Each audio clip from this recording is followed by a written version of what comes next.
It is Tandi Swimazwai coming through. Ingoma is the title of this particular one, and that is how we kick off on this Thursday afternoon. Hope you are having a good day thus far. Hey, listen, didn't the heavens open up on us yesterday as we left the building? So we were merrily and happily unaware as to the change of the weather outside from our new interim studios. And as we left the show yesterday, oh my goodness, driving home, if you were in Johannesburg, I don't know what the rest of the country was like, but this side of Johannesburg yesterday, the drive home from 3 o'clock was absolutely torturous. So torturous. It felt as though a person was caught in the eye of the storm. I couldn't see anything 5 meters ahead of me. The rain was coming. It was an onslaught from every direction, and the wind. You know, the weather was so bad. The first time ever, I thought to myself, should I pull up into like a little hunch into a little corner somewhere and just wait it out, or should I thug it out driving at 10 kilometers an hour until I get home? We thank the Lord that we made it home safely. So hopefully today we get better skies. I don't know what the weather's looking like in your side of the country. You can always clue us in on our WhatsApp, but hopefully you're having a great day nonetheless. We've got lots coming up by way of conversation. We're going to be looking at the cost of the rising grocery bill, the impact that food inflation has on South African households, and we're going to be having that conversation in just a moment. Also bringing you an opportunity here, CIPC is announcing the IP Youth Awards celebrating and empowering young innovators. You might be able to plug into this if you are a young innovator. So we'll give you that conversation in a bit. We also have a bit of stages, pages, screens, and more coming up today. And then on the other side of 2 o'clock, it is our legal corner. So we're looking at a legal battle against Gauteng's education department over the abuse of special needs learners. We'll have that conversation on the other side of 2. Our lines are open on 061-410-4107. That is our WhatsApp line. If you want to send through a WhatsApp voice note, you're more than welcome to do so. 086-000-2032 is the number that you can call us on. It is the Full Circle with myself, Bridget Masinga on SAFM. Whether it is a CCMA referral, problems with a mechanic, or unfair blacklisting, Clientele legal plans are affordable, and you receive up to 670,000 rands worth of legal services per year.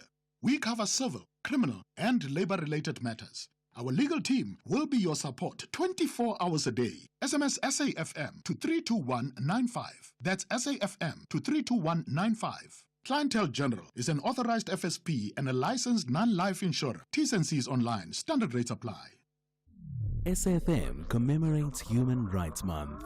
We are all responsible for the protection of our rights. SAFM, leading the conversation. You are listening to The Full Circle. All right, we are going to catch up now with Dr. Hester Vermeulen, who is a consumer economist at the Bureau for Food and Agricultural Policy. And we're looking at the rising grocery bills and the impact of food inflation on South African households. How are you adjusting your habits in your household in order to respond to rising food prices? Are you cutting back on certain food items or looking for cheaper alternatives? I saw somebody on X the other day tweet that, no matter how hard you work, the South African rand just cannot keep up at this point in time. Dr. Hester, how are you doing? Good afternoon. I'm doing really well, thank you. And thanks for having me today to discuss this very important topic. Absolutely. And, when I saw that sentiment on Twitter, well, now X, and I thought, well, no statement has ever been truer, that no matter how hard you work these days, the South African rand just cannot keep up. Yes, our consumers are really facing challenging times, both from the side of income pressure and also from the side of affordability when we consider food as well as non-food items. Battling inflation for many months, we've at least seen a few months of the inflation rate coming down. even though we must remember that we still were not in deflation, so its food prices just increased at a slower rate. And now once again we're in rising inflation, where the rate of change of those prices are increasing again. So yes, our consumers definitely are under a lot of pressure. So as you mentioned, food inflation in the country is continuing to place significant pressure on households. We see these prices rise every day, and according to your latest Bureau for Food and Agricultural Policy report, the upward trend is expected to continue. And what is at play here? What is influencing this upward trend? Okay, so there are various factors that's typically causing food inflation in our local economy, and it's complex factors and it's interrelated factors, things like global food commodity price changes, the exchange rate, our rand relatively to the US dollar, the euro, other exchange rates. So when that depreciates, our imports become more expensive. Things like climate change and abnormal weather, when droughts and floods affect the supply of food products or the movement of food products, leading to supply shortages. Then also things like international food economics, international supply, international demand, trade. For example, significant demand increase in China might pull some products towards China and create shortages in other parts where prices then can rise. And then also factors like geopolitical conflict affect supply chains, the supply of foods, things like animal diseases. If we think about the avian influenza or the bird flu, foot and mouth disease for cows, can affect what's on our shelves and the quantities, as well as the infrastructure, the electricity supply, all those factors, and even more than just the ones I've mentioned, and all have a significant impact on what we pay for food. Yeah. Do you think a lot of us, layman's men, people like myself, understand that, the direct impact that global uncertainty and the effect that it has on local food inflation? I think we probably need to, not we as BFAD, but we as the general food industry in South Africa, and as well as some role for government in that, need to educate consumers a bit better about the complexity of food prices. If we think about these global uncertainties and so on, generally we must consider the wide spillover effect of the global economic uncertainty for all these different cases, especially in cases like now with the U.S. government and the potential impact on the rand exchange rate. That's an important factor, because what happens is, as emerging market currencies such as the rand, they tend to come under pressure when uncertainty in the global environment ramps up. And then if we also think about the current tariff wars, there could be changes in the flow of food items between countries, creating new balances and then or imbalances, then going into balances, which can also then affect our food prices. Also, if we think about the conflict in the Middle East, that's another major global economic uncertainty that directly affects the price of crude oil, which then affects value chain all over the world, transportation costs, as well as production and transportation costs in our own country. So it's a very integrated food system with so many dynamics to keep a handle on, that creates this wave of inflation in food systems globally. And the unfortunate part is, right, that it also plays into the economic stability of the country. So not only are we unable to afford certain manufacturing, production and imports, but at the same time, we're also not able to create an economic environment that is growing at the pace that it's needed to, in order to ensure that equilibrium between affordability and one's capacity to put food on the table, quite literally. When we look at staples, for instance, staples that are affected by inflation, are there specific categories that you can point to, that, or the report alludes to, perhaps, which food staples are most affected, or where we've seen a significant rise in prices? And yeah. So if we have a look, usually we have a 1 month lag in the food prices that's released in South Africa. So February 2025 is at this stage the latest data set we're working on. So when considering the first 2 months in 2025, some of the important food items in South Africa with significant inflation included maize meal, with being 10% more expensive than a year ago. Then also certain vegetables like cabbages, 19% more expensive, spinach 7% more expensive, carrots 5% more expensive. Important plant protein source, dried beans 13% more expensive, and then canned poultry as an affordable protein for many households in South Africa, 5% more expensive. Sure. Then also another important product, peanut butter, being 8% more expensive. So we can see that there's a lot of important products in the list, but at least on the counter side, deflation or price decreases compared to a year ago was observed for products like potatoes, sweet potatoes, white rice, wheat flour, various chicken options, various beef options, pork options, eggs, tomatoes, pumpkin, pears, and avocado. So there are at least some relief that offsets some of these significant price increases. But when one looks at what we're sort of just talking about by way of the average household income in the country, right? A lot of South Africans can barely afford just the basic food basket that you mentioned, let alone now having the ability to afford the variety, for instance, of the proteins that come at an exempted rate. How do we sort of balance that? Because if households cannot afford a basic food basket that should also be VAT exempt or has items that are VAT exempt, it's not offsetting anything, right? Yes, just to connect to your point of food affordability in our context, in BFAP, we design a food basket called the BFAP Thrifty Healthy Food Basket, where we calculate the cost of a basic healthy food basket for a reference family consisting of 2 adults and 2 children in the South African context and update that on a monthly basis. So in February 2025, the cost of this Thrifty Healthy Food Basket was 155 Rand more expensive than a year ago and amounted to just below 3,900 Rand per month.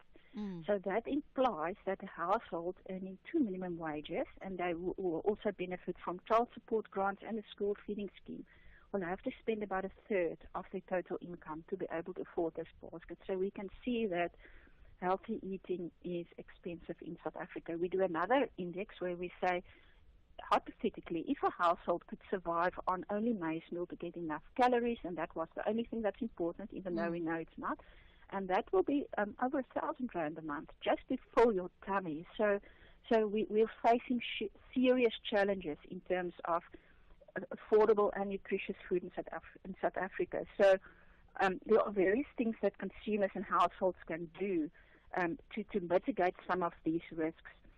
Things like proper meal and shopping list planning to avoid those impulsive buying and unnecessary convenience food purchases. Things like shopping around for specials.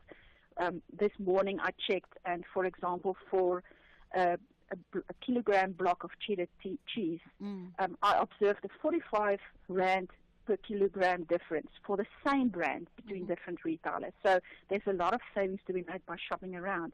Also bulk shopping, a simple product like potatoes, when buying a 7 kg bag and maybe sharing it between family and friends, everybody putting some money into the bulk purchase, you can pay 10 Rand a kg versus 26 Rand a kg when you buy your own 1 kg bag.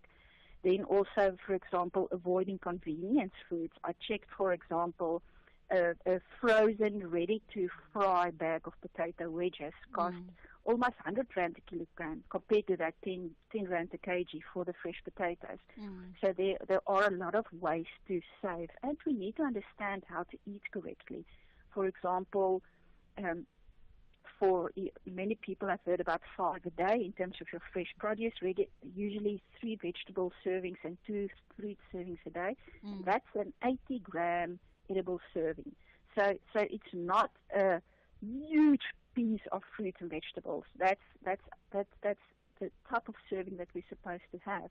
Also, in terms of meat, if we look at 2 servings of either about 80 to 90 grams of cooked meat or fish a day, or 1 egg. So for those 2 servings, so we can see that understanding what the correct serving size is and how to make healthy choices within that should also help us to make the best of the budget that we do have. And understanding what are our budget but quality protein sources, things like eggs and canned pilchards, some of your less expensive meat cuts that could also be prepared in interesting ways to get the most nutritional value out of those food items. Yeah, I mean, I think we definitely, we definitely take your advice on that, and a lot of South Africans also would rebut and say, Dr. Hester, it's not even about savings anymore. It's just about how far we can stretch 1 rand, and we just, there's no way of stretching it, given the fact that the ripple effect of the cost of living. We have electricity going up on the one hand, means rates and taxes are going to be going up, means transportation is going to be going up, means wherever you feel as though you've managed to inch back and claw back a few cents, ultimately just gets reassigned to something else that is of basic priority and necessity.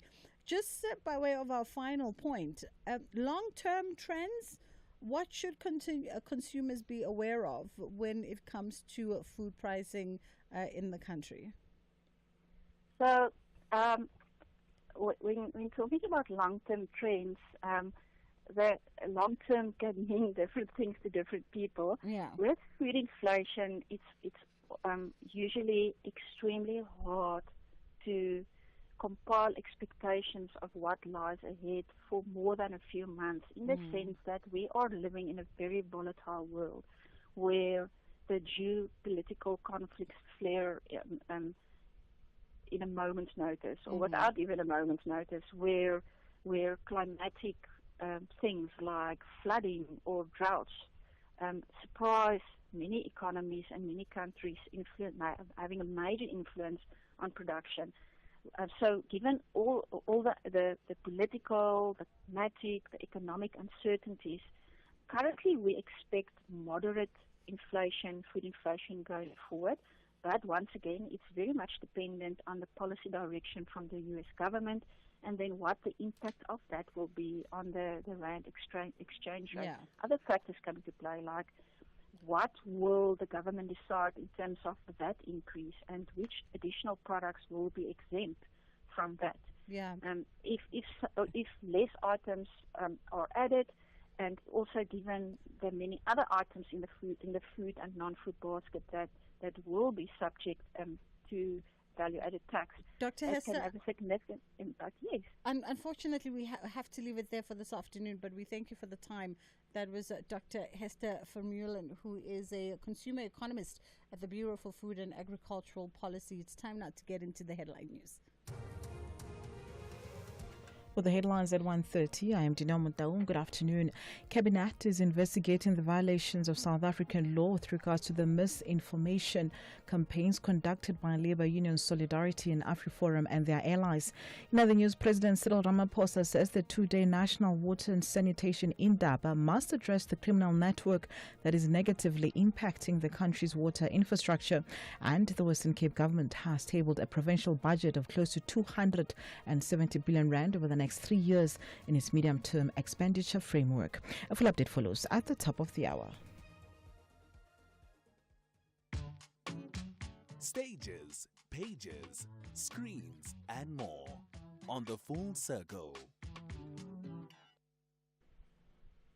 It is The Full Circle with myself, Bridget Masinga, on SAFM, as we get into stages, pages, screens, and more with South African artist Alexandra Savas. How are you doing this afternoon, Alexandra?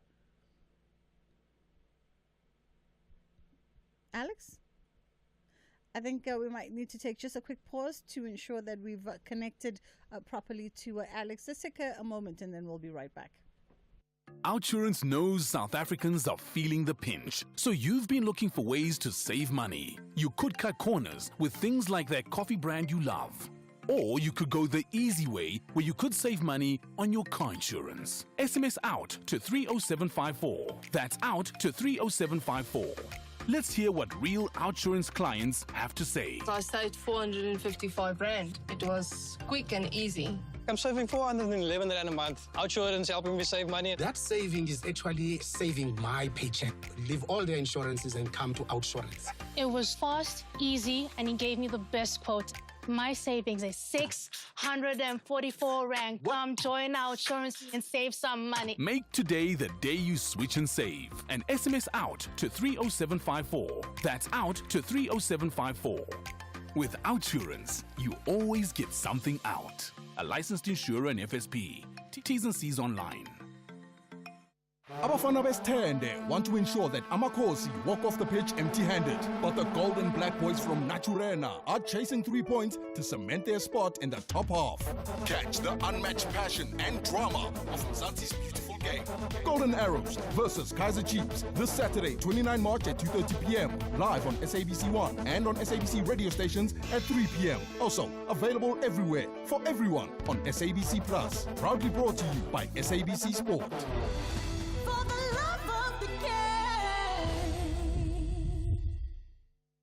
The South African government has implemented economic reforms to address challenges in energy, logistics, and the visa regime. The national rail policy is aimed at modernizing the rail sector, and the reduction of water use license backlogs has attracted 24.4 billion rands in investment. The recently gazetted visa system regime will attract critical skills and investment whilst boosting tourism to ignite the economy and enable job creation. These reforms demonstrate considerable progress in transforming South Africa's economy and addressing the binding constraints on growth. Building and transforming the economy. A message brought to you by Government Communications. Stages, pages, screens, and more on the Full Circle. All right, let's catch up with South African artist Alexandra Savaz and Anamoy. A meeting between sound and space is a captivating series of interactive sculptures by Alexandra himself. And Alex is going to be walking us through this creative series. How are you doing this afternoon? I'm great, thanks. How are you doing? I'm awesome. Thank you so much for the time. Firstly, please give me the right pronunciation. Is it Anamoy, and where does it draw its inspiration and meaning? Yes, it's Anamoy. Yeah, it's a series inspired by the wind. So it's an original sculpture that's currently on exhibition at the Melrose Gallery in Joburg, and yeah, it's a one-of-a-kind piece, but it also serves as a launch pad for a global series of much larger works we're looking to create. Mm-hmm. And they're aimed at sort of creating a platform to further the conversation around conservation and our relationship with the environment. Mm. So, yeah, at the moment, we're actively fundraising for this project, and the first of these larger works we're looking to install in South Africa. And the idea behind the works is to take a simple man-made object, like a stainless steel tube in this case, and transform it into something that's not only beautiful, but impactful and interactive, sort of creating a space where people can engage with an unseen natural force. In this case, it's the wind. So, I mean, essentially we take these tubes and we lay them out in a very intricate tubular sculpture, which forms a face of a South African woman. And as the wind blows through her, she sort of howls and sings and whistles in the wind. Oh. And you can actually rotate the piece to face different directions and play with the sounds that it creates. Oh, very interesting, very interesting. And all of this draws from Greek mythology. Yes, so the larger works are based on the four cardinal winds, basically.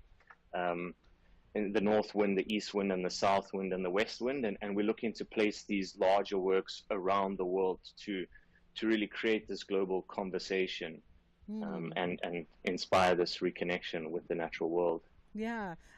With our natural world, actually. Yeah, it sounds to me also that this is not just artistic expression, right? Obviously, it's art for the purpose of social change and global change, but also art that infuses a lot of a technological understanding to it. Because from what you describe, the understanding of wind factor and how it moves through different vessels in order to create different harmonic sounds. I wonder when an idea like this comes to an artist, what kind of other background outside of the visual arts does the artist hold? A very broad one, you could say. Jack of all trades, master of none. I have a background in various different things, from business to technology. But yeah, very focused on the art that I create at this point, and really pulling all these facets of my own skill sets together.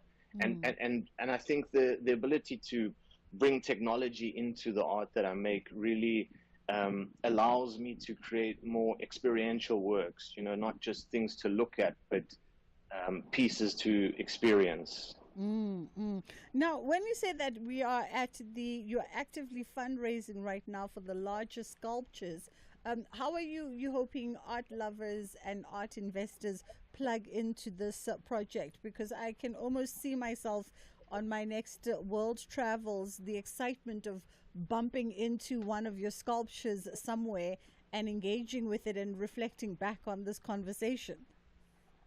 Well, that's the thing. I mean, art like this, the idea is really to take art outside of the traditional gallery setting and put it in public spaces where anyone can interact with it. But you also have different facets for, experiencing the work and creating impact maybe outside of conservation and other things. Work like this can also be very impactful as art tourism, kind of as you've said, and really draw crowds to come and see work like this. If you're interested in getting involved from this sort of purely follow my journey and see what we're up to, you can head over to my website at alexandersavas.com and sign up and join our community. And if you're interested in getting involved from a organizational or corporate or patronage perspective, you can just reach out to me via my email address, which is also on my website. I know, do I also have it correct that you're currently showcasing at the Melrose Gallery? Yes, that's correct. So the sort of launch pad piece for this whole body of work, which is titled Anemoy, is currently at the Melrose Gallery in Johannesburg.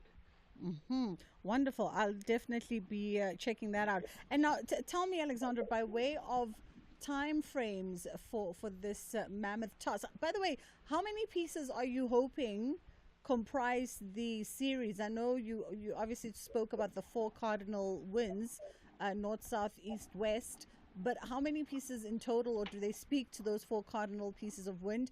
And do you already have the geolocations where you'd like the pieces to be installed? I have some ideas. That's where I'd like the You're keeping it to be yourself. But there's a lot of aspects that come into play with regards to where the support is coming from and where we're allowed to showcase works like this. So those kind of will get finalized at a later date, and in total it would be 4 work. Okay. Well, listen, it sounds like amazing work indeed. We appreciated the time with you this afternoon. That was South African artist Alexandra Savas, and of course Anemoy, a meeting between sound and space, the series that he's currently working on, transforming the intangible force of wind into something that's more immersive and more of a sensory experience. I can't wait to see where those pieces crop up. It's always exciting when you get introduced to sculptures and then you get to see their work somewhere one day and you go, I remember seeing that guy or hearing that guy speak about that piece of work. For now, though, the Melrose Gallery is where you can go if you want to get a bit of a taste as to the uniqueness of his work and the vulumlomo, as we would say, of this series. It's just gone 2 o'clock. We're going to take a quick pause, and then we'll come back on the other side and continue with conversations. Whether it is a CCMA referral, problems with a mechanic, or unfair blacklisting, clientele legal plans are affordable, and you receive up to 670,000 rands worth of legal services per year. We cover civil, criminal, and labor-related matters. Our legal team will be your support 24 hours a day. SMS SAFM to 32195. That's SAFM to 32195. Clientele General is an authorized FSP and a licensed non-life insurer. T's and C's online. Standard rates apply. From the shows that bring us laughter to the moments that inspire us, your SABC TV license makes it all possible. Every license paid supports local stories, top talent, and the programs that unite South Africa. Pay your TV license today. Visit tvlic.co.za or your nearest retail outlet. Your screen, your story. Together, we make it happen. The boxing ring will be dominated by strong and heavy punchers. Who will be named the King of Gauteng? Between Manuel Sekele and Simon Nweti. In the flyweight division, Tiamo Zwane of Northwest battles it out with KZN's Bonelo Maseko. Also in the flyweight division, there is more exciting bouts this Friday evening. This is the National Boxing Championship. Witness the powerful exchange of punches this Friday, 28 March at 6:30 p.m. Live on SABC Sport on DTT Channel 4. Also available at your fingertips on SABC Plus. Proudly brought to you by SABC Sport.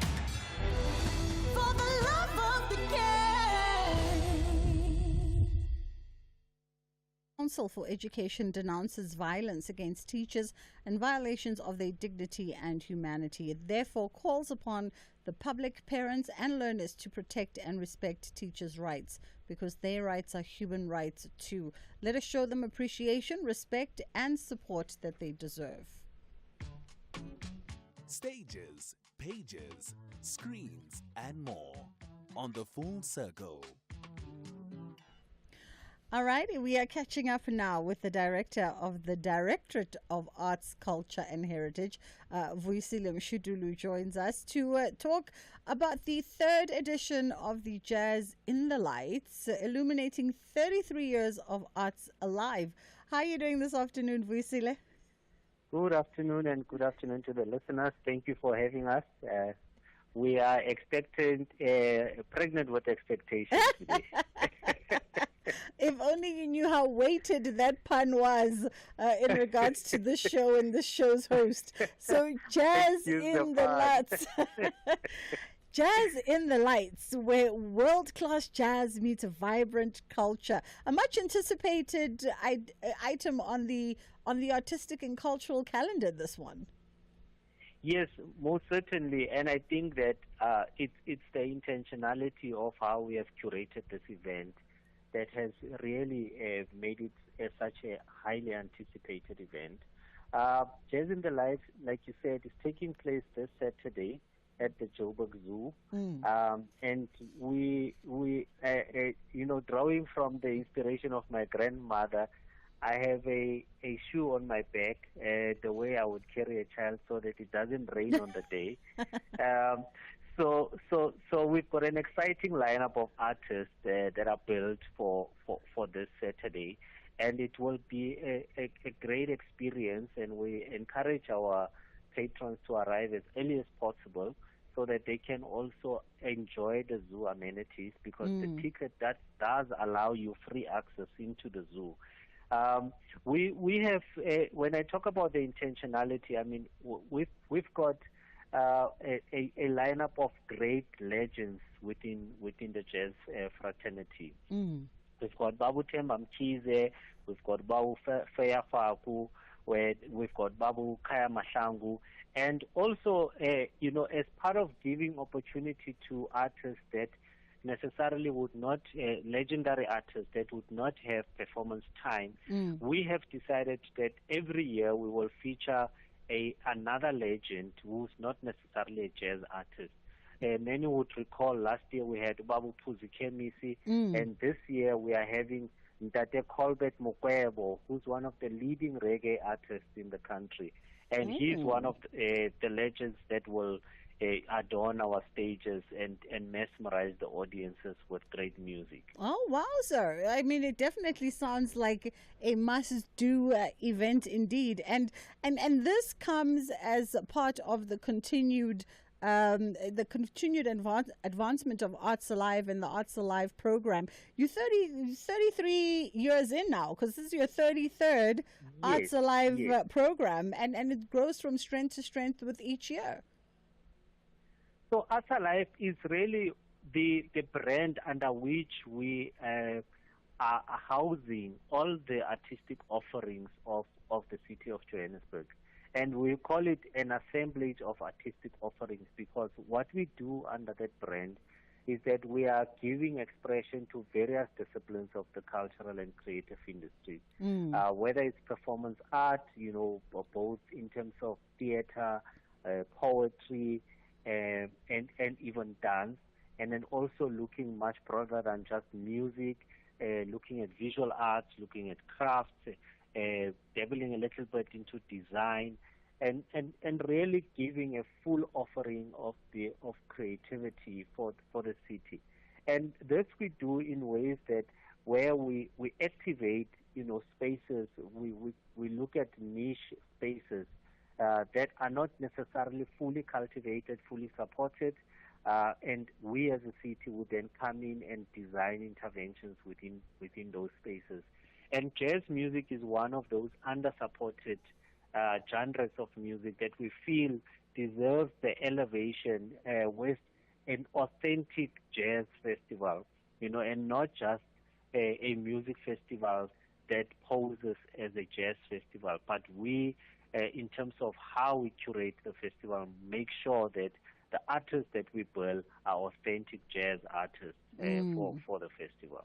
And in fact, Vuyisile, when you talk about, jazz as a genre of music being underserviced, it's a very deliberate intention for yourself and your team to create, these sort of initiatives that become a catalyst in terms of addressing the very many several issues and challenges, perhaps, that a genre like this, or even by broader extension, live music and live performance genres may be faced with in this city.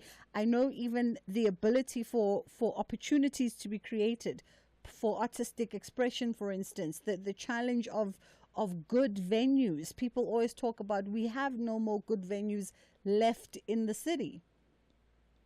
No, most definitely, and we really appreciate that there are spaces still that continue to give expression to, not just the genres that are under-supported, but also artists that may be, off the media radar and therefore not having access to a greater market, because the implication of not getting performance time, not getting broadcast time, it's that it has got economic implications for you as a practitioner. And this is one of the intentional ways in which the city wants to dispense economic opportunities for these artists.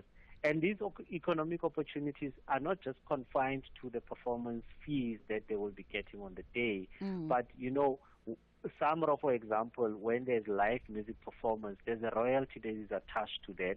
And also, if you are part of a festival and you get interviewed, your music gets played, there's another royalty that you can collect, and many more people then get aware of you, watching you. I mean, there will be about 10,000 people that we're expecting on the day, and those will be people who would be interested to go and stream your music. And that's how you now generate, royalties through Capasso, through Samro, through other collecting societies.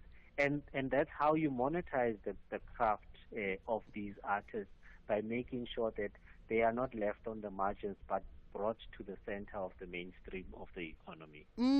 Just a bit of a offshoot question, but speaking to sort of the grander plan, where are we by way of activating this province with the various stakeholders, bringing the artistic and creative economy of this province to its highest earning potential. I remember about 10 years ago, there was a great buzzword. Was it referred to as the golden economy or something?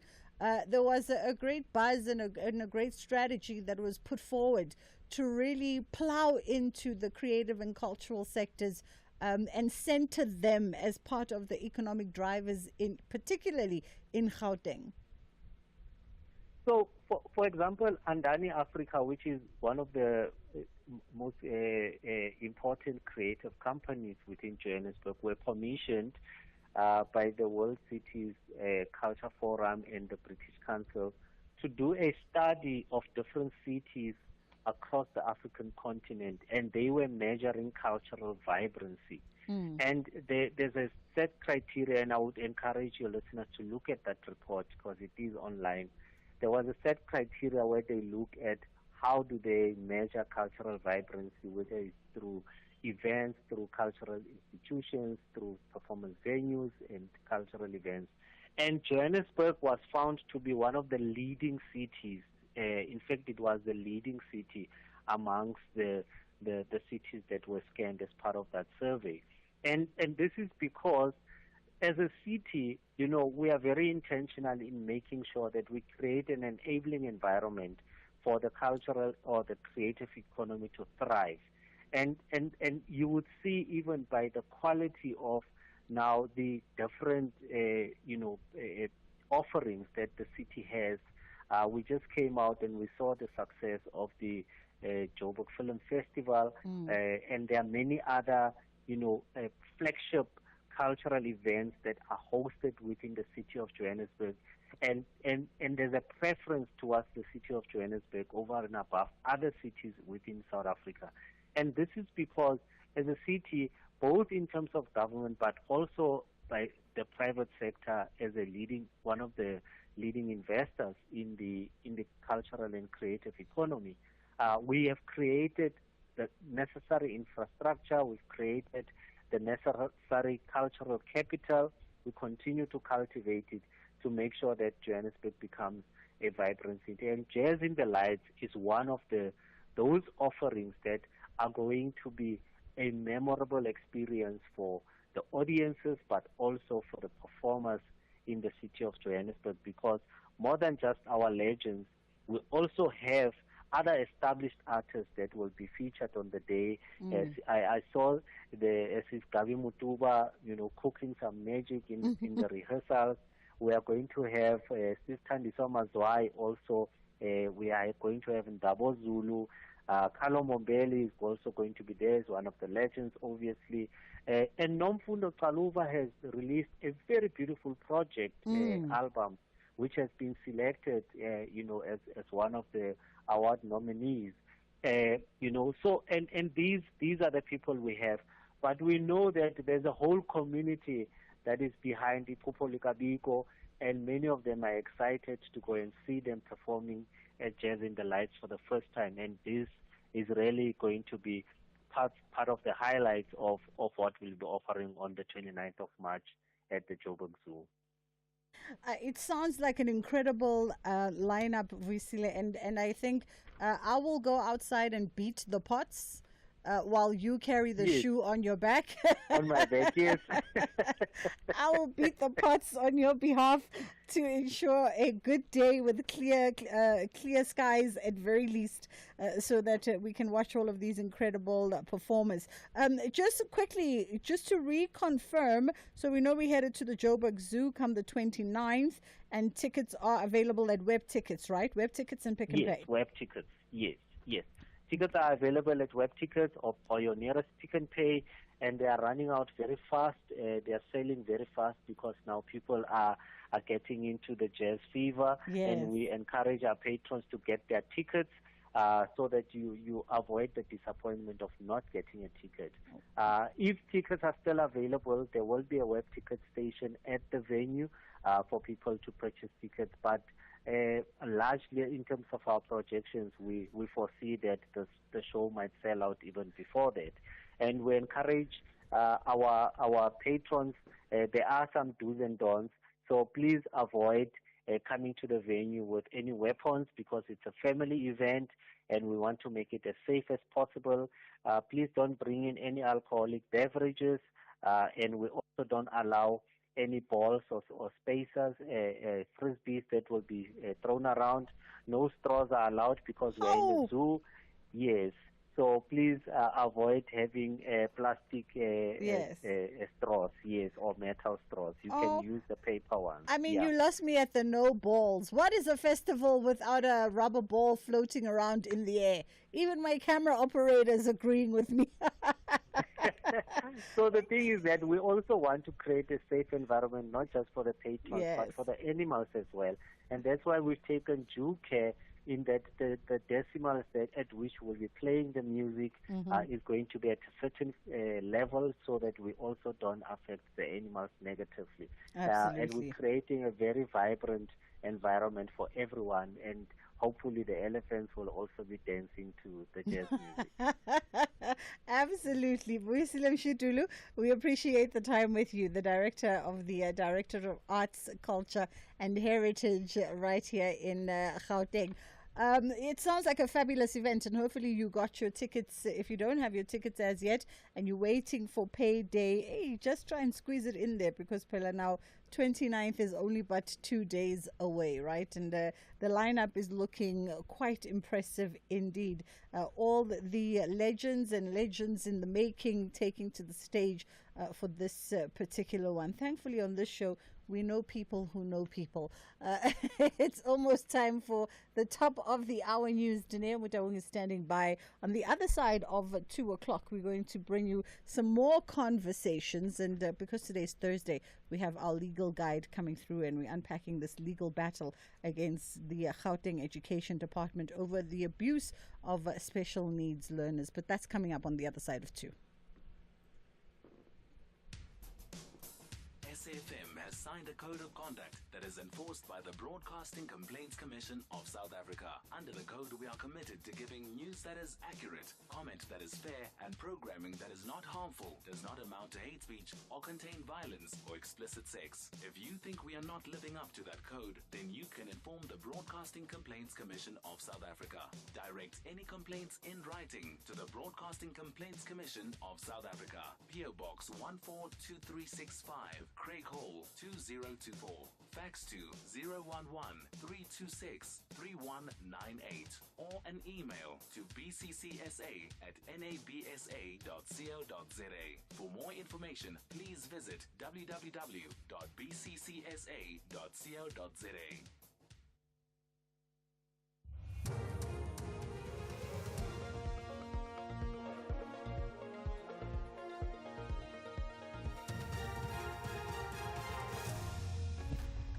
Top stories: Cabinet launches probe into misinformation campaigns, and EFF disrupts Ekurhuleni State of the City address. A very good afternoon with the news. I am Dino Mutaung. Cabinet is investigating the violations of South African law with regards to the misinformation campaigns conducted by Labour Union Solidarity and AfriForum, as well as their allies. This was announced by a minister in the presidency, Khumbudzo Ntshavheni, today during a media briefing on the outcomes of yesterday's cabinet meeting in Pretoria. Ntshavheni says to prevent further misinformation, the South African Police Service has met with AfriForum to clarify allegations of white genocide. This is with reference to farm murders, with the Afrikaner Interest Group conceding that the crime statistics as released by the Minister of Police are accurate, including on farm murders. It is common knowledge that some of the farm murders are committed by people known to the farmers, including their own family members. Cabinet is also aware of the false claim that there are approximately 72,000 white farmers who have signed up to relocate to the USA in response to the invitation by the US President. According to data, both from Agri-SA, Stats SA, and the Department of Agriculture, South Africa only has just over 41,000 commercial farmers. And therefore, there cannot be 72,000 commercial farmers leaving South Africa. President Cyril Ramaphosa says the two-day National Water and Sanitation Indaba must address the criminal network that is negatively impacting the country's water infrastructure. Ramaphosa's comments come as South Africa has been subjected to water constraints because of various challenges that include criminal networks, vandalism, illegal connections, and organized crime. Ramaphosa says this criminality severely affects service delivery. He was speaking at the opening of the National Water and Sanitation Indaba in Midrand, Gauteng today. There are people who make it their business to go and cut water lines, to create businesses for themselves so that they can cut water in trucks and tanks to our people.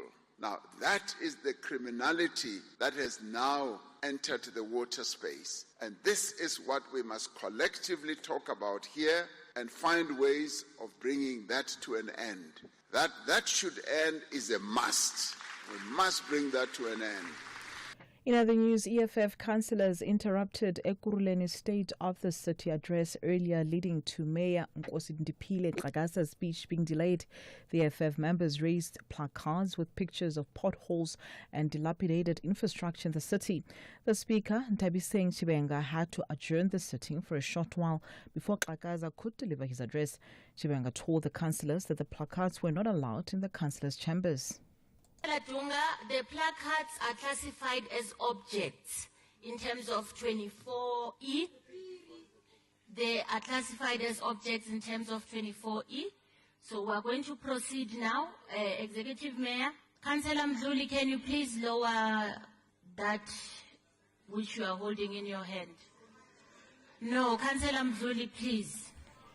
We move to the Western Cape now, where the government has tabled a provincial budget of close to 270 billion rand over the next 3 years in its medium-term expenditure framework. Western Cape Minister of Finance Dedre Bartman says 80% of the budget will be allocated towards social services.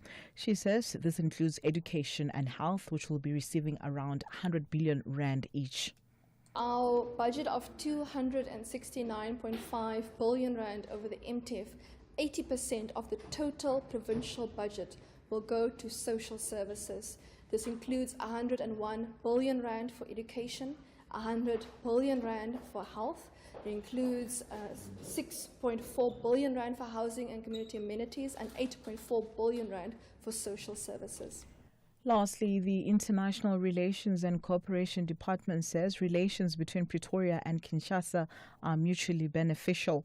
It says one example is the project in the Inga Dam in the DRC, which is helping South Africa address its current water challenges. The department spokesperson Crispin Piri says Minister Ronald Lamola will host his DRC counterpart Therese Kwaikamba Wegner today to discuss a range of issues, including the conflict in the eastern DRC.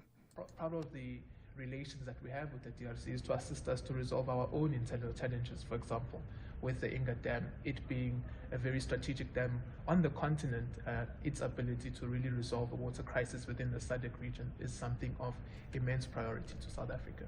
Recapping the top story, the SAWA cabinet is investigating the violations of South African law with regards to the misinformation campaigns conducted by Labour Union Solidarity and AfriForum and their allies. For SFM News, I'm Dinomo Taung. Headlines at 2:30. Ashraf Garda on SAFM. Are you surprised by this plan of action from the ANC, that political school or nothing? You have to go to school and pass first, essentially. This is not the most profound intervention that is needed, but an intervention has been needed for some time. They do not know the history and the purpose of the ANC.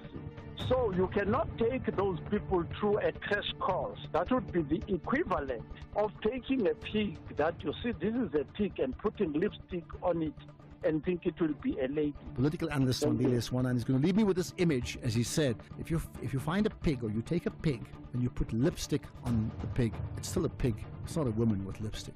You're listening to the National Pulse. Missed it? Find the podcast at safm.co.za. The Full Circle with Bridget Masinga, Monday to Friday, 1 to 3 p.m.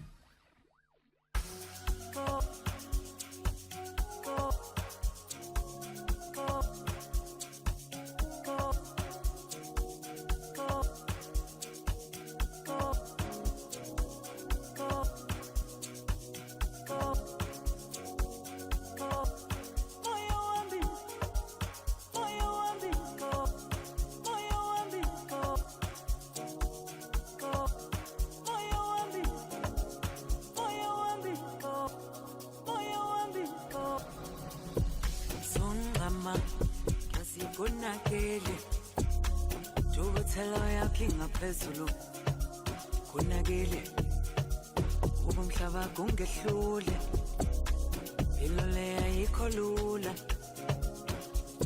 Sungama Kasikunakele Tubuthelo yakho ingaphezulu Kunakele Ubumhlaba kungehlule Impilo le ayikho lula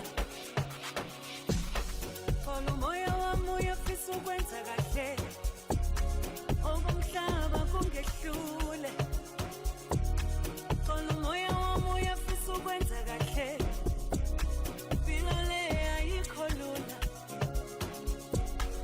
Hola moya wami Hola moya wami Hola moya wami Hey Hola moya wami Hola moya wami Hola moya wami Hey Sungama Kasikunakele Tubuthelo yakho ingaphezulu Kunakele Ubumhlaba kungehlule Impilo le ayikho lula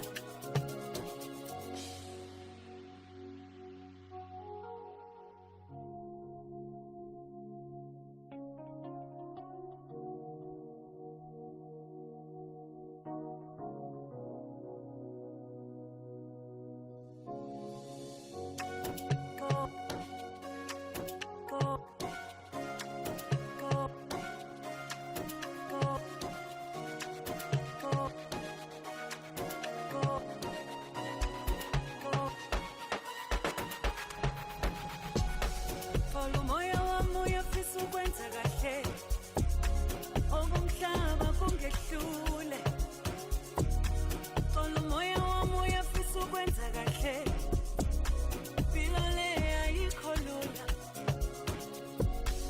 Hola moya wami Hola moya wami Hola moya wami Hey Hola moya wami Hola moya wami Hola moya wami Nomcebo coming through with Ola Moya Wami. That is the song. Make peace, my spirit, is the song we enter into 2 o'clock with. We are going to be having a conversation now looking at a legal battle against the Gauteng Education Department's abuse over special needs learners. So Blind SA and Equal Education Law Center, they've taken the Gauteng Department of Basic Education to court over severe allegations of neglect, abuse and unsafe conditions at Philadelphia Secondary School. Hopefully I'm pronouncing that right. But joining us now is it's Jason Nar, of the CEO of Blind SA. But let's take a quick break and then we'll come back. Whether it is a CCMA referral, problems with a mechanic, or unfair blacklisting, clientele legal plans are affordable, and you receive up to 670,000 rands worth of legal services per year. We cover civil, criminal, and labor-related matters. Our legal team will be your support 24 hours a day. SMS SAFM to 32195. That's SAFM to 32195. Clientele General is an authorized FSP and a licensed non-life insurer. T's and C's online. Standard rates apply. Something big is coming. 6:30 will never be the same. Amalanga Wafani, only on SABC 1. Ashraf Garda on SAFM. How far down the line do you think you need to go to achieve that? Because, I mean, the key part here is there's two words, foreigners, but before that the prefix illegal. So we are talking about Yes. undocumented as opposed to Yes. documented foreigners, right? Absolutely. But remember, we also want to emphasize the fact that even with the legal ones, we know that there's been a lot of corruption that goes with identity fraud at Home Affairs. So that we're not isolating as well. So we term those documented but fraudulently documented illegal immigrants as illegal immigrants. So all of that for us is a struggle, and we feel like the beginning of it is by securing our borders, first of all, and ensuring that the ones that are here are deported. Jacinta Nkobese Zuma, who's one of the organizers of the March in March. You're listening to the National Pulse. Iziko Museums of South Africa has reached a monumental milestone, the bicentenary of the South African Museum, which was established back in 1825. And this iconic institution, housing more than 10 million artifacts and specimens, is a window of our planet's past, holding the keys to unearth the secrets of our stories. And you can step into the future, reimagine, explore, and join Iziko on an adventure as they mark 200 years. Bridget Masinga, weekdays on The Full Circle. All right, let's catch up with the CEO of Blind SA, Jace Nair, who is going to be unpacking for us this court case over where they've taken the Gauteng Department of Basic Education to court over severe allegations of neglect, abuse, and unsafe conditions at, is it Philadelphia Secondary School? Jace, how are you? Good afternoon. Thank you very, very much, Bridget. No, it is Philadelphia Secondary School, or it's a special school that provides education for blind learners, deaf learners, and physically disabled learners out in Shoshanguva in Pretoria. Oh, Philadelphia, just spelled interestingly. Okay. So walk us through the sort of the merits of the case. Give us some context and some background. Okay, the problems at Philadelphia have been there now for possibly close on the last 10 years. There's been issues of learners and neglect. There's been issues of poor infrastructure at the school. There's been issues of unsatisfactory nutrition at the school. The issues around security. The school did not have a fence around it. So this has been a persistent problem now, like I said, for a long time. There have been short-term interventions that the department have undertaken, but none of these things have been long-lasting or improved living conditions or the behavioral patterns for learners at the school itself. To the extent that the learners would abuse alcohol and drugs on the premises, or even visit the neighborhood shebeen, and very little discipline was affected at the school.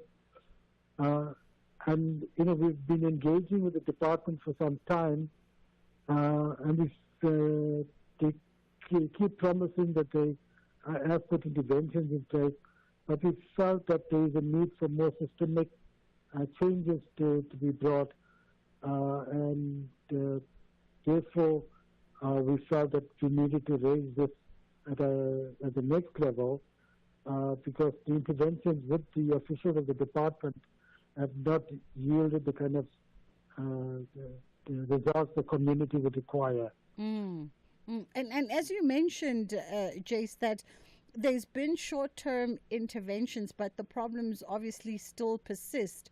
And despite all of this, despite the efforts to seek intervention, it seems as though the department has failed to address the majority of these issues, and now the respective parties finding themselves heading to court on the 26th of May. Certainly, because remember, firstly, like I indicated, this is a special school or a school for learners with special needs education, as it's designated. Learners do not come from the immediate the social global community. There are some learners from the community, and some of them are day learners, but this is a residential facility. So the school takes custody of the learners for almost the whole term while the learners are there. They only go home during the school holidays. So therefore, as the guardians of the children, they have a responsibility to ensure that the children live there in terms of the Child Care Act, that their rights are protected in terms of psychological, emotional, sexual, and health protection. And if there are any circumstances that hinders or hampers the healthy lifestyle of the children there, then they have a responsibility to make sure that they implement appropriate therapeutic or appropriate care services to prevent these things from happening. Talk to us about the steps that can be ensured that, you know, schools for learners with disabilities are actually adequately staffed, the infrastructure issues are addressed, and a whole host of other challenges that maybe you might have encountered through your work with Blind SA as it pertains to institutions that should be catering for learners with disabilities and where they lack and where they are faced with challenge. Yeah, certainly. I think the first point is that our children are not getting equal quality education like other children get at mainstream schools. South Africa has adopted an inclusive education system in terms of White Paper 6.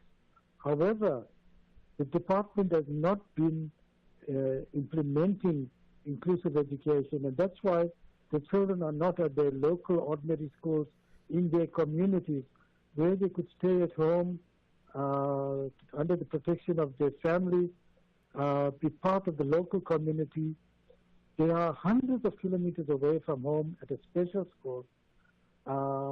And this, in our assessment, this is not the only school that has a problem.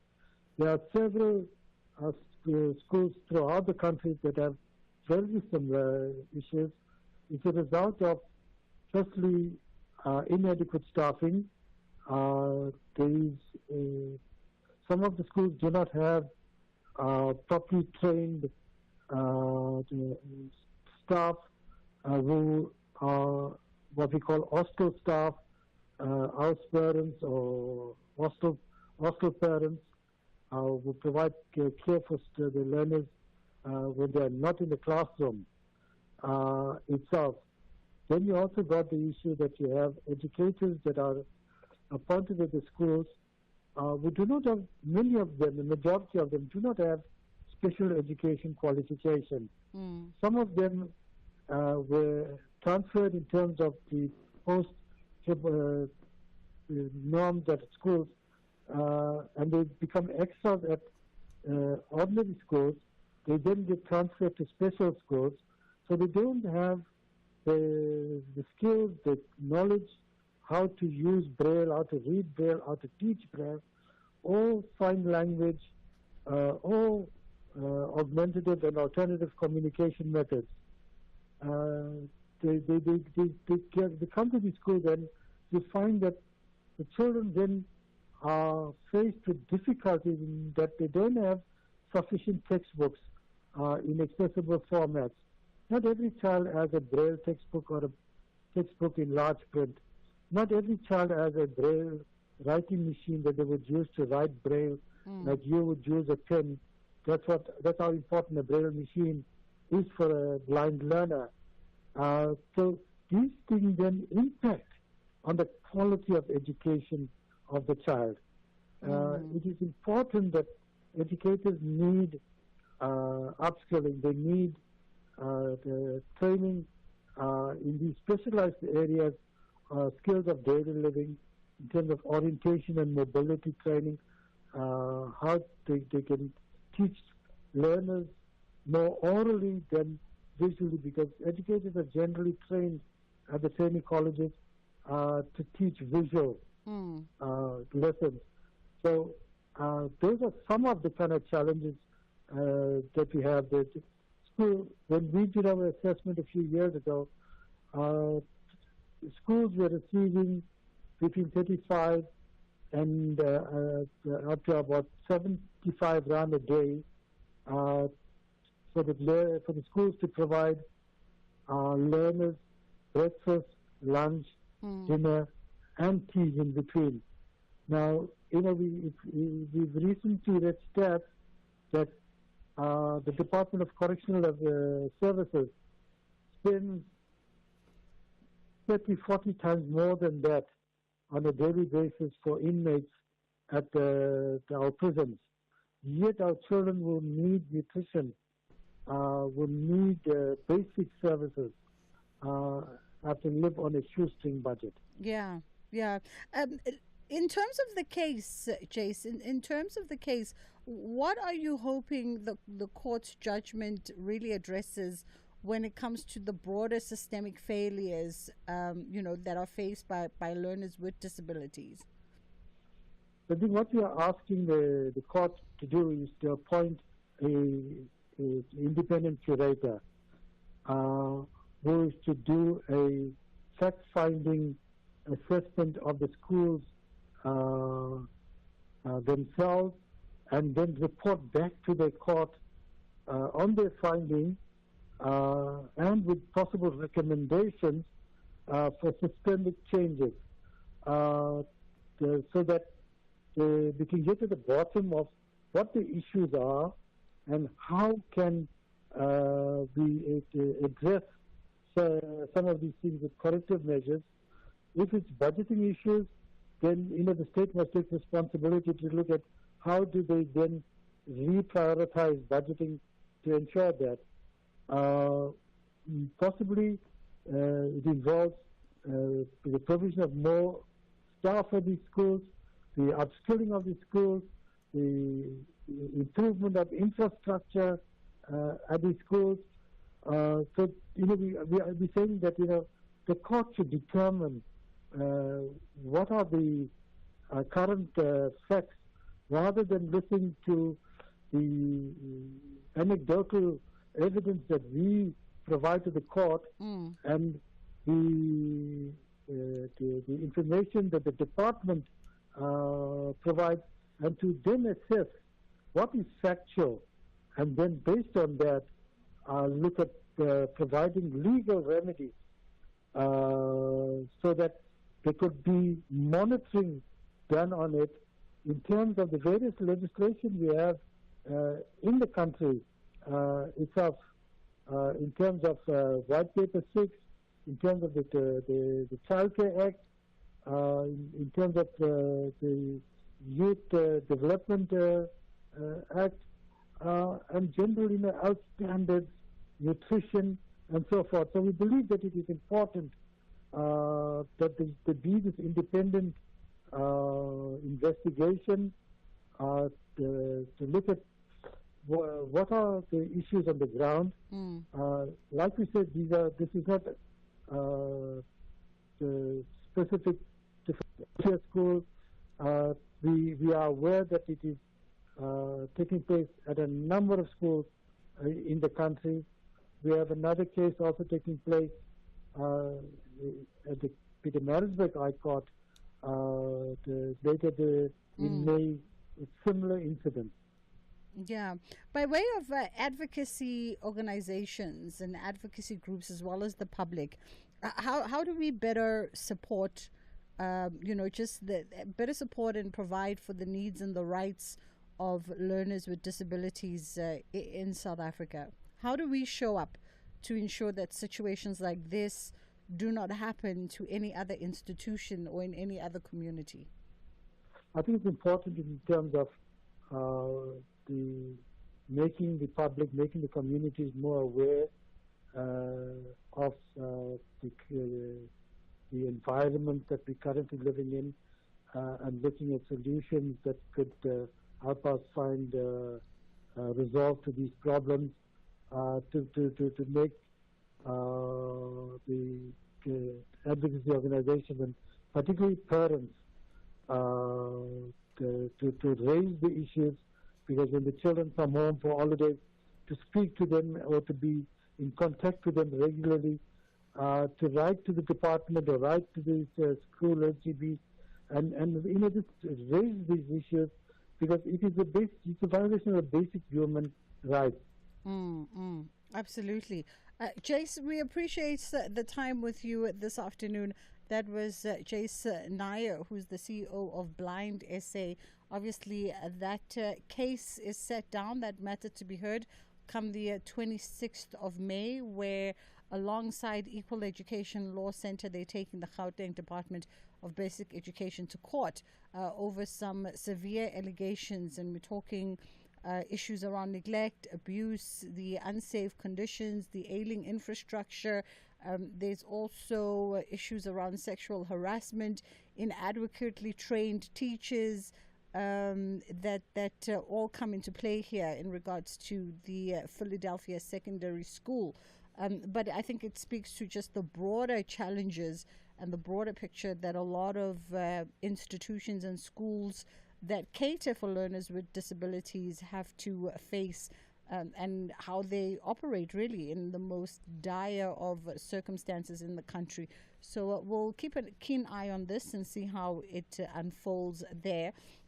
We're going to take the 2:30 headline news in just a matter of moments, and then of course we get into our children's programming as well shortly after that. Somebody sent me a WhatsApp, and then they said "Nkhulume ngemvula, nkhulume ngemvula yayizolo," and just as I finished talking about it, apparently all the skies opened up in Bordeaux. And now getting home has become a challenge for them, and doing the school run this afternoon is challenging in the rain. I'm sorry. And it was around that area as well yesterday. It was around, if you live in Johannesburg, that's sort of from Victory Park all the way up to Randburg, all the way up to Bryanston. That entire area was just engulfed in the eye of the storm. So sorry about that one, Sharon. Drive safe as you do your school run. It is 2:30. It's time for Dineo. Thank you, Bridget. A very good afternoon. Let's take a look at the headlines at 2:30. Cabinet is investigating the violations of South African law with regards to the misinformation campaigns conducted by Labour Union Solidarity and AfriForum and their allies. In other news, Ekurhuleni Mayor Nkosindiphile Xakasa has condemned the recent protest action by the city's Metro Police officers, describing it as shameless. And the Gautrain Management Agency is looking at other ways to make its service more affordable to the public. A full update follows at the top of the hour. Ashraf Garda on SAFM. Often when we talk to people, we have to give context about a certain thing we bring up. But I can tell you now, just about everybody knows. When I talk about Kill the Boer, everybody knows about it. So let me ask you this up front then. Has it lost its purpose? I think the same question should be asked. The portion that is Afrikaans in the national anthem, has it lost its meaning? I think we should also be asking, the song Senzeni Na, that was that time, which is still being sung now, has it lost its meaning? We should at the same time be saying, who dictates, who determines when is the song relevant and no more relevant? We should also be clear and see, where does this noise about the song come from? Seth Mazibuko is patron of the Seth Mazibuko Foundation. You're listening to the National Pulse. Iziko Museums of South Africa has reached a monumental milestone, the bicentenary of the South African Museum, which was established back in 1825. And this iconic institution, housing more than 10 million artifacts and specimens, is a window to our planet's past, holding the keys to unearth the secrets of our histories. You can step into the future, reimagine, explore, and join Iziko on an adventure as they mark 200 years. This program is brought to you by SABC Education, enriching minds, enriching lives.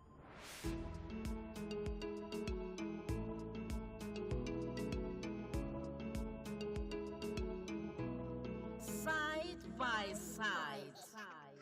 Good afternoon and welcome to Side by Side. We know that raising children isn't easy, but we're here to support you with helpful advice, expert insights, and a whole lot of encouragement to make the journey just a little smoother.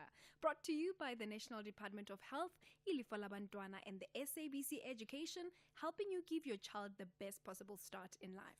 Our focus today is on oral health care for young children. Keeping those little teeth clean and healthy is so important for their overall well-being. We heard from Lupumzo on our drama episode yesterday, who shared valuable insights about why good oral hygiene should start early and how it can set the foundation for a lifetime of healthy smiles. To help us dive deeper into this topic, we're joined by Mr. Selby Mukwati, an oral hygienist from Johannesburg Health District. He'll share practical tips and give us all the tools we need to make oral health care fun and effective for our little ones. Mr. Mukwati, thank you for joining us. Today we're talking about oral health care. When do babies start teething? Thanks for the question. Most babies start teething around the month of 6, but it's possible that some kids can experience the early teeth eruption, maybe to 3 months, 4 months, and other can also experience late eruption. Let's say they can come after a year. And is teething painful for them? It's different for every child, but there are symptoms that are considered to be normal that children can experience during the teething. The ones that are more common, children can have swollen gums where the tooth or the teeth are going to erupt. And then others, they can experience loss of appetite. And other children experience drool excessively, and they may be irritable or fussy and not concentrating. Although these symptoms are considered to be normal, it's very important that the mothers and the caregivers take very necessary precautions. If, let's say, the child is crying a lot, we recommend and suggest that they speak to the healthcare provider in the clinic. You spoke about some children being irritable and fussy. What steps can parents and caregivers take to soothe their child during the teething process? There are items that we call pacifiers in the oral health term that parents can give to children. They may come in a form of a ring, others they may come in a form of a bone that child can chew. That will help to relieve some pain. And then for the children that are older than 6 months, they can be given chewed food or a yogurt. And there are also sugar-free teething powders and gels that can be applied as a relief of a pain on the gum surface. And it's also important that parents and caregivers do not give sugar products, because this will damage their teeth during this process. It's natural for parents and caregivers to feel concerned if their baby hasn't gotten their first tooth by the time they turn 1. Is it something to be worried about? Many children will get their first teeth around that time when they turn 1. So parents shouldn't worry much if by month number 8, 9, 10 the tooth haven't came out. If the child turns 1 and there's no sign, they must just mention them to the healthcare providers on their next visit. On their Road to Health card, all children, in page number 29, it speaks of oral health. So whenever the child go to get immunization, then they can just pass by the dental clinic and get the baby to be checked. And it's also important to note that the baby that are born prematurely, of course, their teeth won't come out early. So they might delay to come out. So parents can just check that with the healthcare provider. Most parents and caregivers wonder about the importance of cleaning a baby's gums, especially if they haven't started teething yet. Is it important to worry about cleaning my baby's gums? Yeah, we actually recommend that the child gums must be cleaned the time that the baby is still getting milk, whether they from their mother or from the bottle. So what we recommend is that they must use a gauze or a soft cloth during the bathing time, in the morning and at night. The bacteria at that time, because there are no teeth, they won't harm any child. But it's good that the child can grow up knowing that they need to clean their teeth as early as possible. So twice a day, in the morning, during bath, and at night before bed, that's the recommended time for the to cleaning their gums. So how they can do that is that they can put their child on the lap.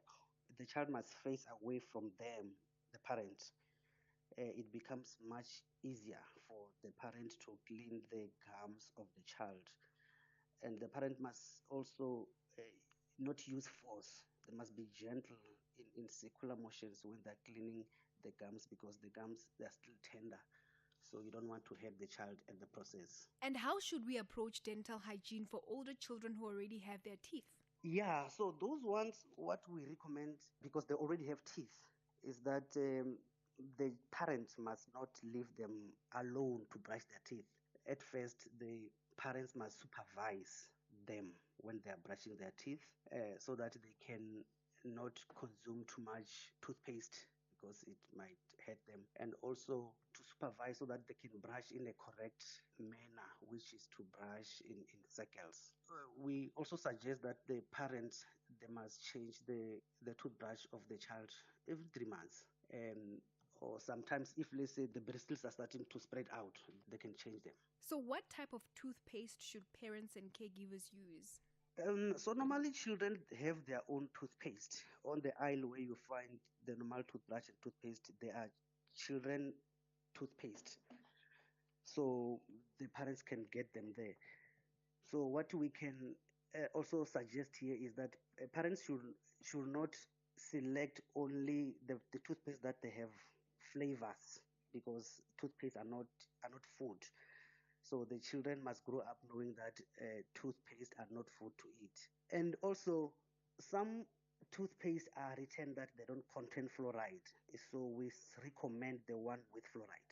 And why is it important to care for your child's teeth? Good oral health practices will keep the children healthy and strong to prevent the unnecessary pain and discomfort. Because if a child has pain, it's difficult to concentrate at school. Thank you for joining us today. In closing, what can we do as parents and caregivers in order to protect our children's teeth?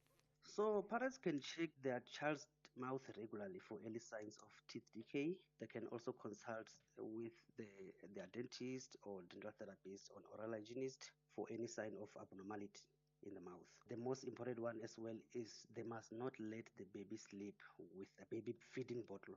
The main cause of the tooth decay is sugar. Thank you very much for the questions. I hope this helps out with the parents. It's competition time, and Side by Side is giving a cash prize of 1,000 Rand. And today's lucky listener is Ntombezizi Vichima. Hello. How are you? Good, thank you. How are you? I'm good. I'm calling you from the Side by Side team at SAFM. Thank you so much. So I've got a question for you in order for you to win. If you get it right, you win the cash prize. And if you don't, unfortunately, we're going to have to move to the next listener. Oh, okay. Are you ready? Yes. Okay. Here's your question. What steps can parents and caregivers take to soothe their child during teething process? Oh, that's a good one. I'm actually pregnant. I was doing a research with regards to this one because I'm going to have a toddler soon. Okay. So what I found is that... Congratulations, by the way. Thank you so much. Thank you so much. Okay, what I found out is that, one, you can get prescription medication to help assist the baby. You can get sugar-free items like your gel, your powders, that you can apply on the baby's gum to help relieve the pain and the irritation, right? And also another one that I think is a natural remedy that you can get. You don't have to go to the chemist. You can just get something cold. Something cold that you can let the baby chew on. That will also assist with the irritation as well as the swelling on the tip on the gums as well. Zizi, congratulations. You won yourself a cash prize of 1,000 Rand. Thank you so much. I'm going to buy lettuce. Continue listening to Side by Side on SAFM. Thank you so much. Thank you. And thank you for listening to Side by Side. This program was brought to you by SABC Education. Enriching minds, enriching lives.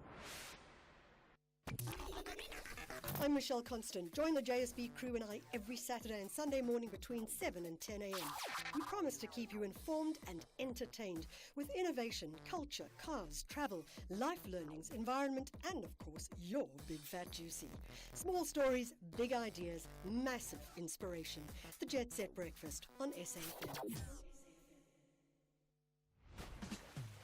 Every person, no matter who you are, what music you're inclined to listen to, and what you do with your weekends, you need a weekend playlist.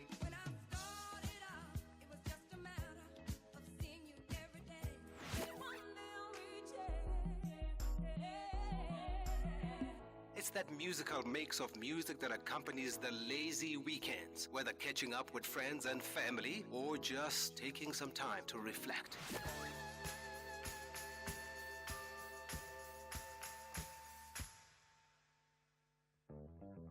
Tune in to The Soundtrack of Your Life with me, Ernest Pillay, Saturdays and Sundays, 1 to 4 on SAFM.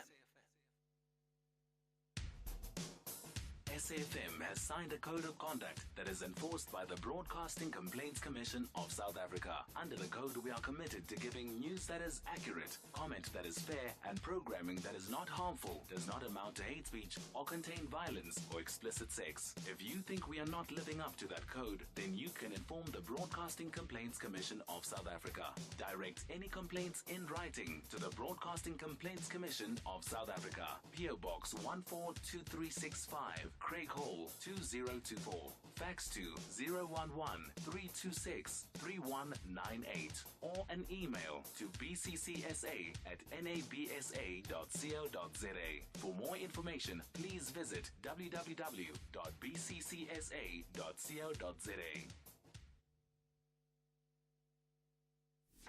Ashraf Gada on SAFM.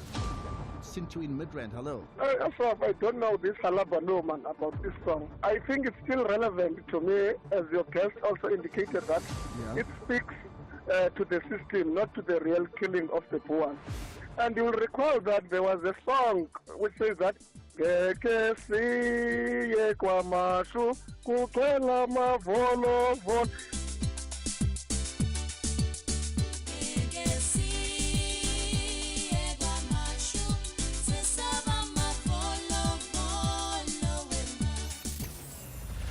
Loosely translating to say that we'll never go to Obama's because there's a lot of guns there, you see.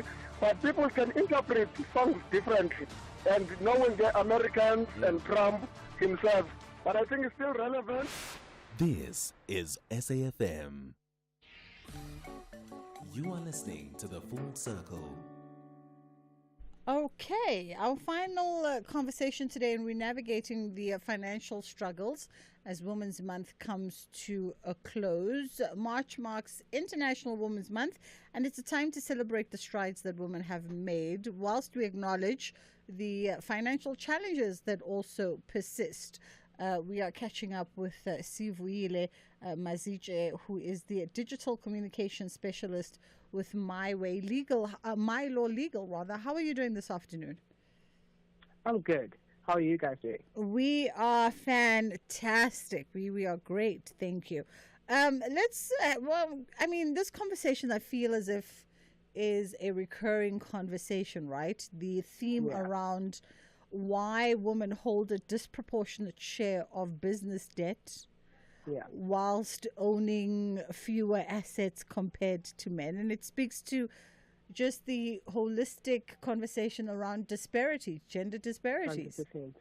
Yeah. 100%. When we look at just women in the business sector, a lot of women are using loans to fund their businesses, right? So loans are on high interest rates, and they have to also be primary caregivers. Like they take care of the household expenses, They have to do. They have to be all-rounded. So women are the centers of their homes, and if we look at the business sector, it's quite a very masculine industry. If a woman goes on maternity leave, that means no pay. Unfortunately. So yeah, it's quite a difficult topic, especially when we're looking at the gender pay gap issue that still persisting in South Africa. It puts women at a disadvantage when they're starting a business, because their sources of starting a business would be alone, unfortunately. Speaking of that sort of disadvantaged start point, right? What unique financial challenges are women facing, including the impact of gender pay gaps and including also family-related financial responsibilities? We see the majority of South African households are female-led households. Yeah, 100%. So a lot of females are having to juggle both work and family balances, where they have to take care of their sick kids, take the kids to the doctor, ensure that groceries are bought and they last throughout the month. So these household expenses tend to look like the more, I'd say, cheaper expenses compared to paying for an asset, which is a house or a car. But in reality, when you look at it, paying for a car, paying for a home, which is what men tend to take care of in the house, has a lower interest rate. And women have to then cough out more money throughout the month because they have to take care of their families. They have to take care of their kids. They have to ensure that the house is always warm and full of food and full of everything that we need on our day-to-day lives. And then when we're looking at the gender pay gap, women are being paid less money to do the same amount of work or the same work as men normally do. So, so those are the financial struggles, some of the financial struggles that women are facing on a day-to-day basis. As you spoke about men holding the responsibility, for instance, of paying the hard asset cost, I thought to myself, I guess in an ideal world, right? Because gone are those days now. Where men were the providers in that sense, that the bond, the car, the schooling and everything. If you're fortunate to be in a two-income home, it's now a majority 50-50 split. 100%. And as we say, it's a 50-50 split, but not with the same paycheck. So even the mathematics of how we budget in the house disadvantage women. Yeah, 100%. The math ain't messing there. Women have to take on a lot more responsibility than we give them credit for, or than we tend to look at. We tend to overlook those little things. But if you look at those medical bills, it adds up. If you look at those grocery costs, it adds up. All of these things add up, and women now, as you've mentioned, are leading households, right? So they have to work, they have to be primary caregivers at home. Unfortunately, it's just such a disadvantage that we continue to live in today's society. One day we need to have that conversation looking at the household budgeting, so with the different sexes. So men can understand that when she's taking care of the utilities, the water and lights, the groceries, the in-betweens, that it's actually a lot. It's a lot. Month-end groceries don't just end at that 3,000-4,000 rand bill. No. There's the weekly that must happen, which runs up into the thousands. But we'll have that conversation, gentlemen, as the two gentlemen in studio with me look at me with a side eye and say, can we not have that conversation, please? How does debt mediation help women navigate financial struggles? Because women have their own goals, right? We've been having financial conversations on the show since the last quarter, getting ready for the new year, and then the new year, just refresher, reminder conversations, setting up for the year ahead. And I promise my listeners that before the first quarter is up, even I would go back to my financial advisors and such people and do that homework.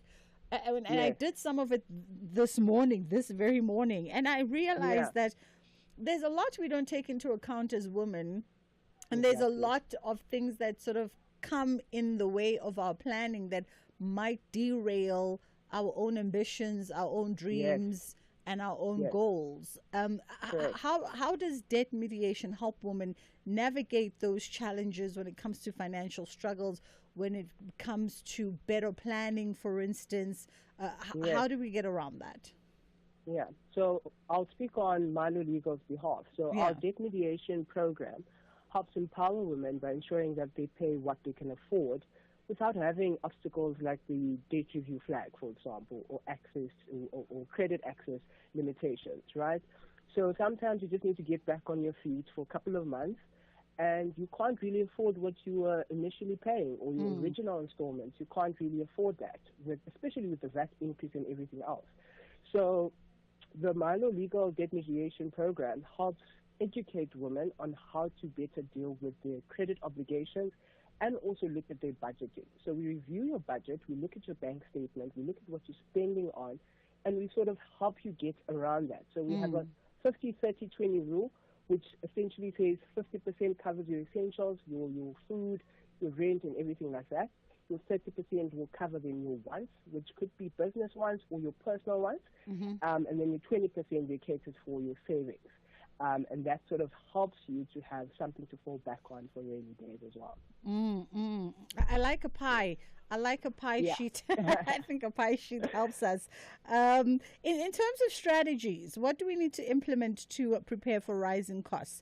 But also at the same time, I guess, tracking some of our expenditure. Yes. And also, whilst we're talking about a pie diagram to help us, having the ability to also save for your security, whatever that security means, whether it's paying the bond, paying the insurance, or whatever security looks like for you as a woman. Yeah. So I'd say the first step, obviously, is to review your expenses. Review what you spend on, whether that is an obligation, a creditor obligation, or whether that is a necessity or a want, or whatever the case may be. But check your bank statement. There's so many things that we actually don't look into that's going off on our bank statements that we really don't need. Check where you're spending your most money at. Review that. Try to cut down. You won't do it all at once at the same time. Yeah. But try to reduce at least 2 or 3 things. And seeing that progress and the visualization of it all also helps you get into the swing of things. Another thing I'd say is definitely marketplace is booming right now. Sell what you no longer need. So sell stuff that's in the home, that's sitting there, haven't used it for a year or for 6 months. Sell it. Get rid of it. And start getting that extra cash and putting into a savings plan, right? Like I've mentioned earlier, there's the 50-30-20 rule as well, where you ensure that whatever you spend on for the month, you do save that 20% for savings. And that will sort of help you navigate or get to a balance point with your finances and what you're spending. And also don't use your highest paid month to do the budget on. So use your average earning month. Check that. Check your lowest paying month. And then see, okay, from here, I can actually budget on this. And we ask ourselves this question all the time. Our parents used to survive on like a salary of 5,000 Rand. And they would really just look at their income and then try to cover the necessities and then ensure whatever else is left thereafter, you can then split it into your wants and your savings. By way of a buffer, Sivuile, because a buffer, whether you call it a break glass in case of emergency fund, you know, a buffer is needed in this day and age. But it's also difficult to work a way around it. What advice would you give for people to start sort of putting a little bit into that buffer?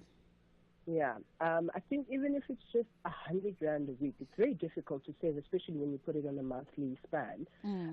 But if you look at it from a weekly perspective, sometimes during the month you might get more money than you anticipated. Yeah. But when you look back, you've spent all that money on unnecessary expenses. So look at it from a week-to-week basis. Try to save 100 Rand, 200 Rand. That sort of builds up your emergency savings so that when there's rainy days, you have something to sort of go back to or fall back on instead of relying on credit, like credit cards, which have extremely high interest rates and end up making you pay forever. So sometimes to help yourself or prep yourself for those rainy days, you start now. Start this week. Start this weekend. You have a 200 Rand extra, put it in your savings account. And start building on that. Some sage advice indeed, and we appreciate the time. That was Sivuile Mazije, who is the digital communication specialist at My Law Legal. Just a refresher financial conversation. We're about wrapped with the show for this afternoon. I did make that promise. Remember when you and I were in conversation at the beginning of the year, and I said that even from my part, I'm going to commit this year to sitting down with the necessary financial advisors who run my life so that we can actually plot out and plan out the short term as well as the medium term goals and ultimately how we get to the long term. And I had one of those conversations today, and normally I avoid sitting down with finance people. Oh my gosh.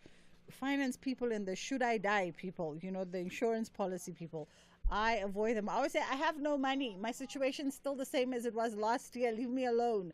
But I walked out of that meeting today and I picked up a tip that actually I thought to myself, well, had I sat down with you 2 years ago, 3 years ago, and you gave me this pie understanding of how we build towards this 18 to 24 month goal, I would have had such headway by now but I didn't. And we divided my ambitions into like a 3-part pie, and Sivuila calls it the 50-30-20, and we divided mine into security, home, future dream home, all things.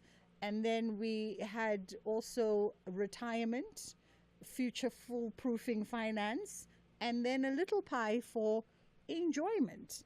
And that spoke to, if you're in a career like mine, when you have excess money that comes sometimes from different other sources, how do you allocate that money to speak first to those two priorities for the medium-term goal before you can enjoy it and say, woo, let me go to Santon Diamond Walk and have a great time.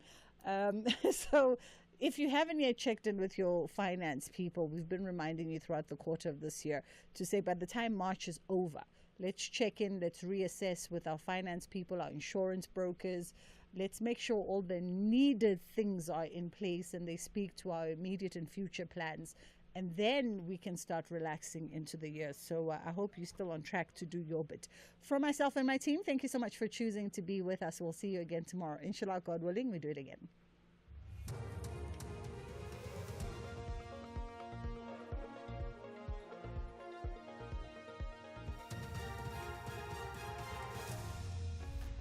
Top stories: court holds final analog switch off and global outcry as Trump imposes